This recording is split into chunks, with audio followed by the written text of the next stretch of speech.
Good morning, everybody. Good morning. Morning. All Morning. right, all right.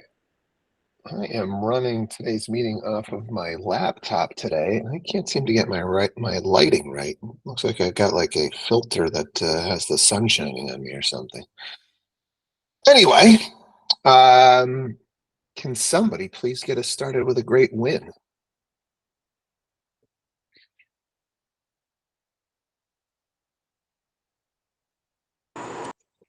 A win for you would be at least you're not a cat. Did everybody see that with the filter? Sorry.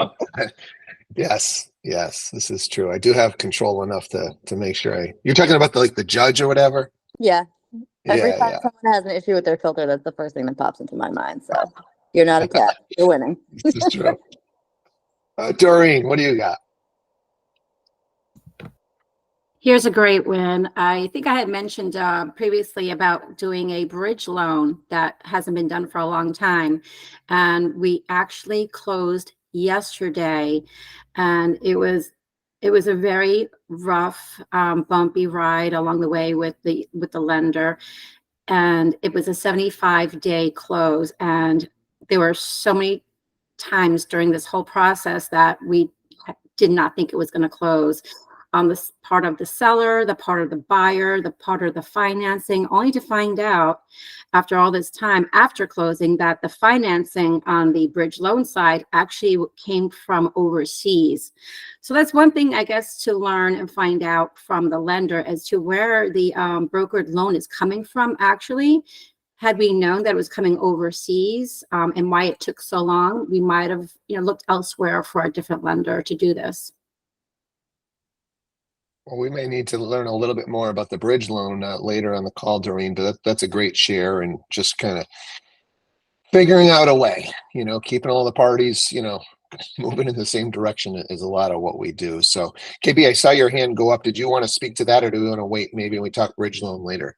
Well, I actually just wanted to just mention something that I experienced too in regards to wires from overseas banks. So we can talk about it later after we get through the good news. All right. So we'll go through overseas banks and bridge loans. Cool. Keely, your hand's been up. What do you got? No, I just had a win. I had on my listing in South Windsor, open house on Saturday. And then I ended up with like 15, 16 offers. And it was just absolute madness. Like the open house was like herding cattle. It was absolutely awesome. It was really cool. So it was a good win. So Awesome.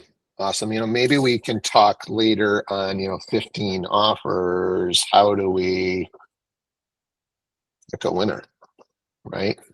yeah. There's a lot that goes into that, right? Because that can be stressful on the listing side. Yeah. So I jotted that down. We can chat about that. But congrats, priced well, marketed well, so good stuff. Anybody else have something they want to share?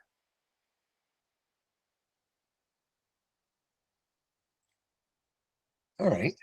Well, kind of the messaging for today that I had is, as I'm actually down in Florida, meet one of our Florida agents this week, and just kind of thinking about, I do a lot of this reflection and learning around the Stoics, and I'm kind of adapting that kind of mentality of bigger picture, taking your time, thinking through a lot of stuff, gratitude, and just this flight down here, right? Right now, we are all very concerned, nervous, anxious about these changes that are happening in our industry.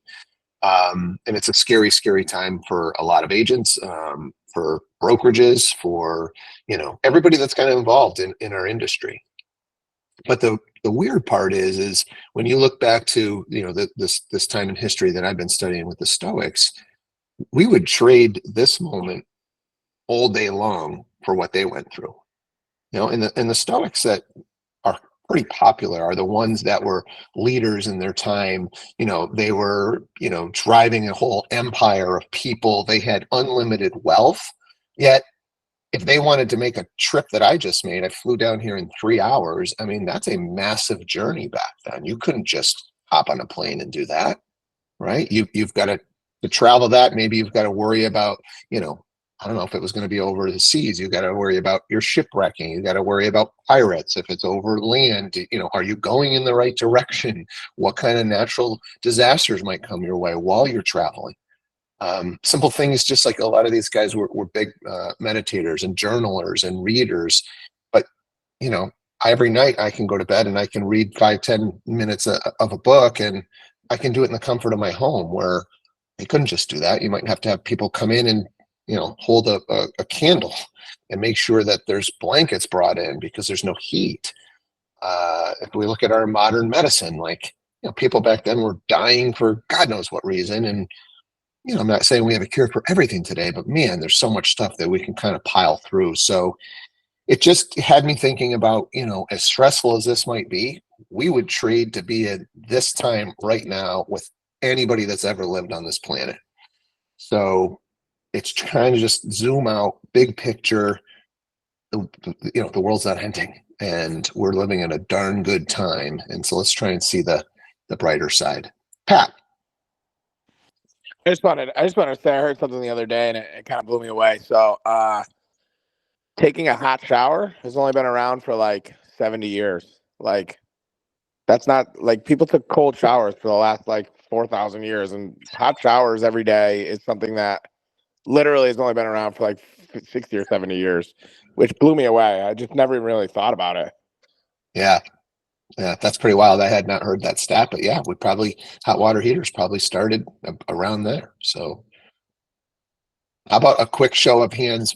Give me a thumbs up or raise your hand or something if you've ever done these cold showers. Anybody doing like these they are brutal.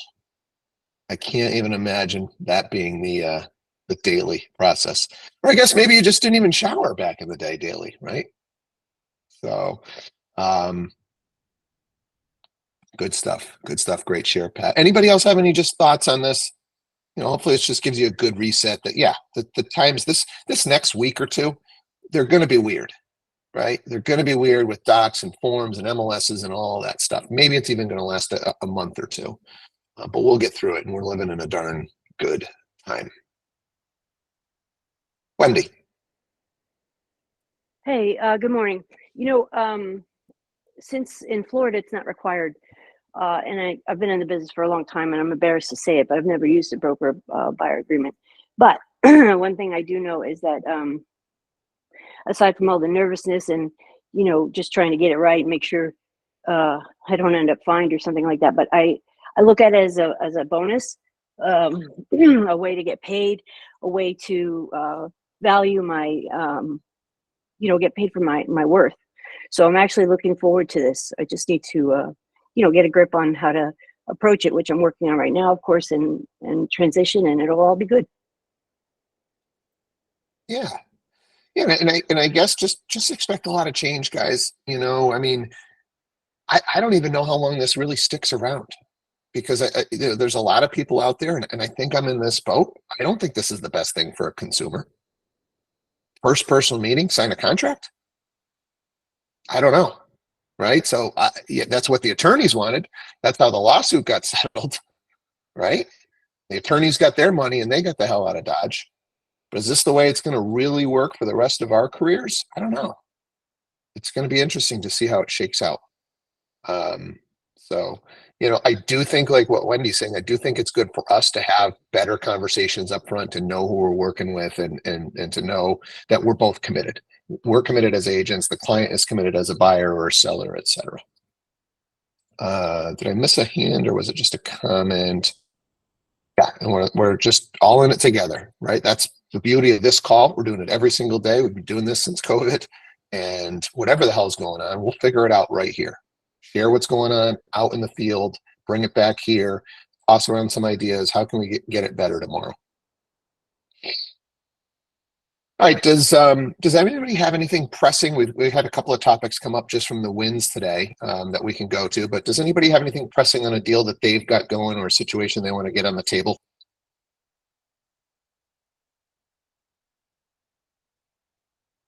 Martin. All right, so put an offer in, got accepted. It was a rehab loan. We're having issues getting everything, and we need to get the rehab together. And it's kind of like the buyer's kind of the issue as well. So talking to the lender, there's a Title V issue. So what we're doing is we're doing conventional with somebody fixing the septic. Once we get the mortgage contingency done, within that time period to the closing, they're gonna get the septic fixed. So that's being thrown into the loan. My issue is we're having delays with getting the Title V. I should say getting the septic, everything done with the engineers. And this is the second time we're asking for an extension. So I was just wondering, has anybody had anything ever done a deal like this? So is the question more around just you're struggling to get the estimates in from the engineers? You're struggling to get the plans in from the engineers? What piece of the septic is the struggle, Martin? The guy gave me, it's a little bit more than he thinks it's going to be, so we can always do an adjustment. We did get a estimate in today, basically this morning, but that's not the exact estimate because we're still waiting on the plans from the engineer, and it's a town engineer, so it's a small town, and I know sometimes those take forever because the guy works like 1 day a week for 4 hours, whatever it is. And just wondering if anybody else just struggled with a deal like that. That's all. Okay. It just specifically struggling with the septic side to it? That, and I have my buyers, I got a guy, but when push comes to shove, he hasn't got a guy and I have to call my guy. Yeah. So let's just talk rehab in general, because I think people, first of all, I want to go even step back on rehab. I think rehab is a great product that is underutilized in our industry, right? The way that I want you guys to think about the rehab loan is anytime you are showing a buyer a property and they say, I love this, but whatever that case might be, if it doesn't have to do with the neighborhood or the piece of land that the property sits on, I love this, but it's going to need a new roof. I love this, but we don't love the kitchen. I love this, but I wish it had, this addition off the back or whatever the case. I love this, but man, all the exterior is going to need to be replaced. All of those things are fixable with a rehab loan. So that's the key phrase that you should be listening for to throw out, hey, let's do a rehab loan, right? Because once you've got a neighborhood, a street, a location, the rest of this stuff it's all fixable. All right, so that's the first thing to keep in mind with rehab loan. The second thing is, okay, we're doing rehab loan and everybody thinks it's going to be a piece of cake. And a lot of times what the biggest struggle is getting, and it sounds like you're having this problem, getting contractors, not to just give you an estimate, but to do all the paperwork that's necessary to do a rehab loan, right? It's not that they just got to come out and give you the estimate. They've got to have paperwork. They've got to have the right insurance. A lot of these rehab loans are going to require multiple estimates. Right. So just setting the expectations with all parties involved that these things take a little while. And your best case scenario is trying to find contractors that have worked with a rehab loan before. So I know Modern Home Improvement, Jared out of our Western Mass location has done a ton of these. So Martin, I don't know where this property is located or if it's something that Jared could get involved with if you're still struggling with something outside of septic. You need contractors. So that would be a question. Hey, have you ever done a rehab loan before or worked with the lender? So that's the contractor piece. Then there's the lending piece to these things. Every lender, not every lender, most lenders are going to, oh yeah, we got a rehab loan product. The question that you need to ask is, how many rehab loans have you, this LO, done in the last 12 months? Because they're just different. And so if you go to that local bank, they say, yeah, we can do rehab loan, and they reach into the drawer and they dust off the binder that says, here's what you got to do a rehab loan. It's not going to go smooth because they're not easy. So we need lenders that are, have done rehab loans. Ideally, you've done at least a few in the past 12 months so that the lender can kind of help set the expectations of what it's going to take. And so now we can get all the buyer, the seller, the attorneys, everybody's on the same page that, hey, this is going to be an extended closing. This is not going to go quick. So let's pause it right there and see if anybody's got any questions kind of with where I'm at with the rehab loans. originally when we did the rehab, he's like, yeah, I have, because I said it, we're going to need a GC, everything else. And it turns out he wants to be his own GC. I'm like, dude, you can't do that. And it's like he just renewed his contract, and it's like it's less than that's one of the things that the lenders are not going to let the borrower be the contractor on the deal. You got to know that up front. And I told him that, it's like, once again, the more he's just one of those where, honestly, I hate to say this, I don't trust my buyer, and I hate to say that. Yep. No, we've all been there. Stu, what do you got? Well, the other thing is the rehab loan for a contractor. If they've never done one before, there's a lot of paperwork involved. Getting them, I don't know, vetted, I guess. So yeah, make sure you use somebody that has done rehab loans. Yeah, and that's that why paperwork can be a struggle for a lot of these contractors. They're just not typically the most organized group. Yeah, my sale last year on a rehab loan, she picked someone, and he's never done one. The bank started asking him for paperwork, and he just, in the end, just said, find somebody else. And it took our sale a little longer. Yeah. Anybody else want to share an experience? Because this is all good stuff for you guys. Like, I want you to have this. This is a tool that you should have in your tool belt. You need to be able to pull out the rehab loan when you need it, when it's right for your buyer. But you got to know about all these circumstances that got to be right in order for this thing to get to the finish line. So anybody else want to share an experience from a rehab loan that you did? And hey, here's what I learned that we haven't talked about yet.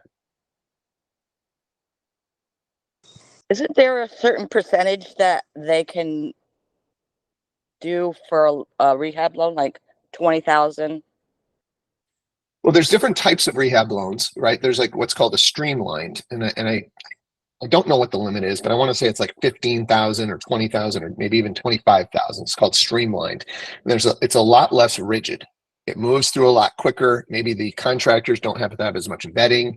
I believe the other key part to this is the lender doesn't need to there's like this third party involved. Like if it goes over, let's say, the number's 20,000. If it goes over 20,000, they've actually got somebody that's going to go out to the property, take a look at the progress. They help with the distribution of the money. So I don't know if somebody can speak. You've done this recently and you have the details, but something to that effect of, once it goes over that, it's no longer fits the streamlined product. Now the lender has to have another party involved that's going to help with the distribution of the funds to get this, to get the work done. I haven't done it personally, but I was just on vacation with a lender from a bank, and exactly what he was saying to me. He was like, "Listen, if it's lower end, they're looking to replace some appliances. Then the whole process is just stream." He was like, "I love those ones, but the rehab loans that go over, $30,000 or $40,000, then there's all these extra things hoops that need to be jumped through, and then it gets really tricky, and the closing gets really pushed back." With regards to the septic thing, you're going to need the septic replaced before closing to be able to get the loan. I had one. I didn't use a rehab loan, but the septic had to be replaced before closing, and it came out of the seller's proceeds. And it was a normal close because they had already had the approval from the town to put the new septic system in. They had already had a guy who was going to put the septic in. They were just waiting for us to get the purchase and sale to start all the work. And I think that's a hoop that you're not anticipating when you're doing a rehab loan with septic. Is it could take the town 3 months to approve the plans. It could take, then you got to find the guy who's going to do the work. And that guy has to be okay with doing the work and not getting paid until, closing basically. So it's tricky for sure. It's just my 2 cents.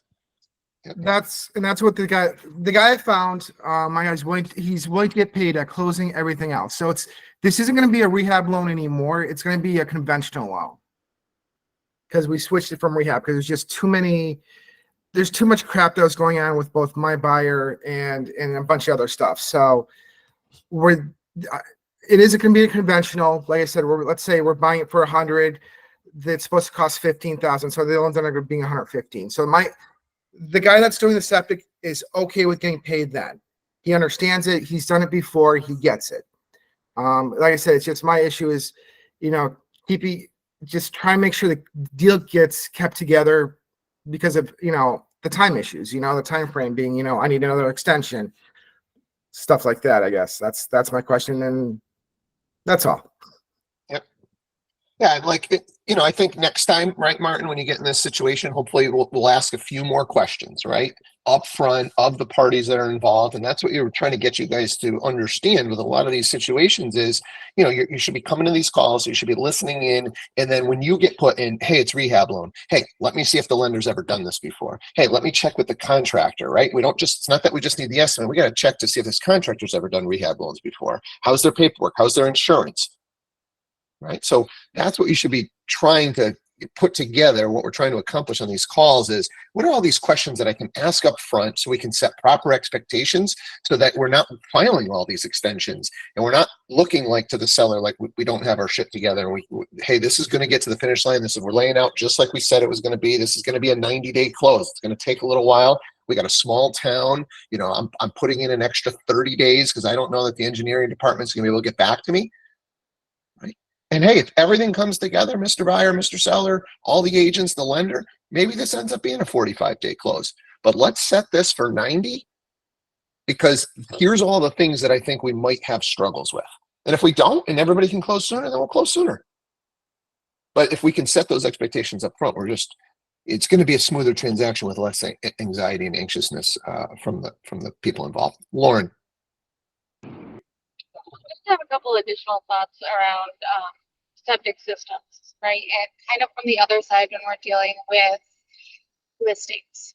So if you know that you're on a septic, getting it tested early so we know what we're up against, right? We don't want to find out that we have a failed system or need a new component as a surprise when we're going on market. Second thought to that is it's August right now, but it gets cold right here in New England. So if you have somebody who's considering going on over the winter, maybe getting it done early, right? That way we don't have to worry about frozen ground we can't dig up. And I've also seen third point where we can't get the septic done or replaced because it's so cold out, because ground's frozen, and we've had to get creative with the funds that are there to replace a component of the system in the winter as well. Those are my three thoughts around septics. Yeah, great shares. Definitely on the listing side, get these Title V's up front, just ease to the buyers. There's no extra worry about it. Just know the condition of that septic system and hopefully get it addressed prior to even coming on market. They're good for what, 2 years? I think that, how long is that Title V good for? In Massachusetts, it's 2 years. If they pump the system every year, it's good for 3. Right. Yeah. So it's not gonna, it's not like a smoke detector cert where it's only good for 60 days. So you don't want to be doing those ahead of time. But septic, definitely on the listing side, get that stuff done ahead of time. So let's talk loans. KB, you had something about overseas banks.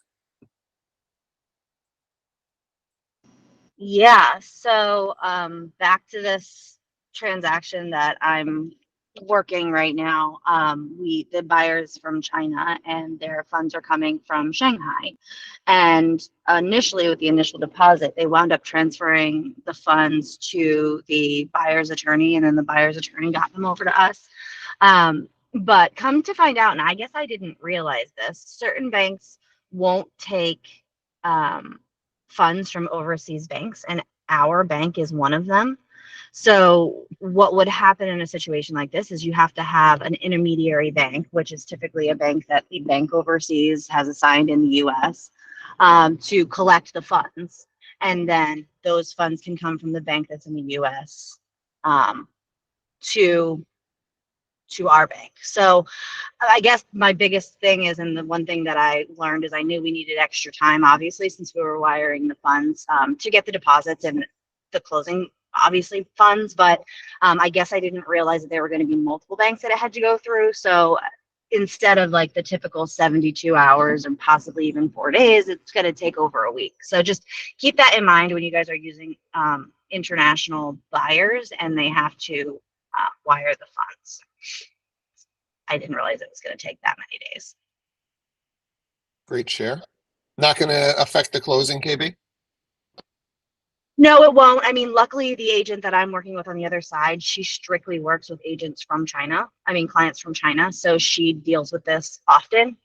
But yeah, it won't affect our closing at all. It is going to affect our purchase and sale date a little bit, just by a couple days, but we'll be fine for closing because they're preparing for it now. Martin. The other thing is when you're dealing with foreign banks, you have to make sure you got to know where the money, what country it's coming from. I had an issue about a year and a half ago where he was doing a small loan, but all his money was coming from the DR. And it was a huge red flag because I guess DR is one of those countries that they launder money through. So I guess that's the other thing you have to understand is what country is the money coming from. Yep. Good share. Yeah, so initially, actually, that was another thought that I had. And when I researched the bank, they actually have a global branch in California. So my thought was that it wasn't going to be an issue because they had a global branch, but apparently it doesn't work that way coming from Shanghai. So just keep that in mind too. Always ask the right questions. Margareta. Good morning, all. It's interesting that we're talking about this because this just happened yesterday to me. I was under agreement for a condo, and the buyer was national from China. And we were supposed to have clear to close yesterday, and she did not get clear to close because apparently there was a large amount of sum that just came from China to her account. And even though she explained it as something that was gifted to her from her family, it was not something that an underwriter accepted. So, and I've had that flipped to another lender, and it was confirmed that there's nothing they can do about it. It has to be waited for at least 2 months before that money can be used. Something to keep in mind.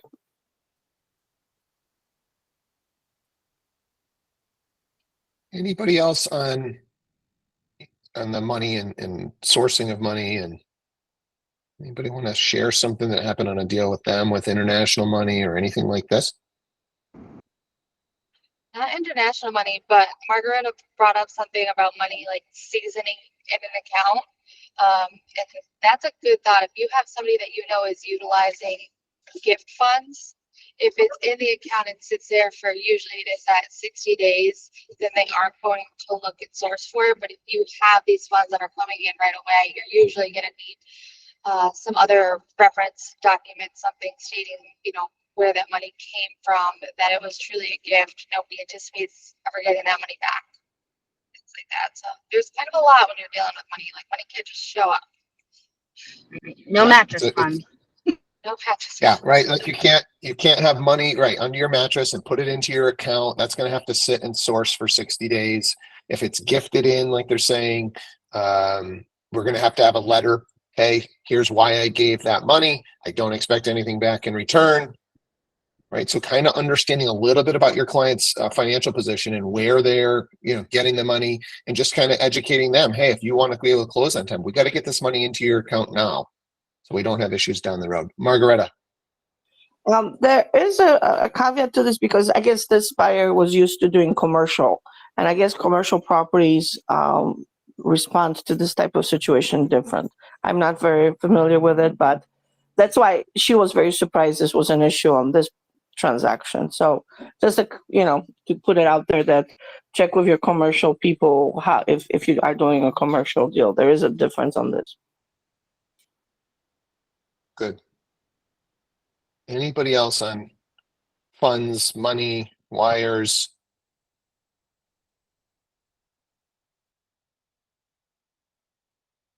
Okay. Hey, great call today. We did not get Keely to your situation with your 15 offers, but I've got it jotted down. Hopefully we can get to this tomorrow, because there's a lot to go through when you got a lot of offers, and what you guys should be doing to kind of figure out which one is most likely going to get your seller to the finish line. So I'll jot that one down for tomorrow's call. Have an awesome Tuesday, and we will talk to you again tomorrow morning. Take care, guys. Have a good one.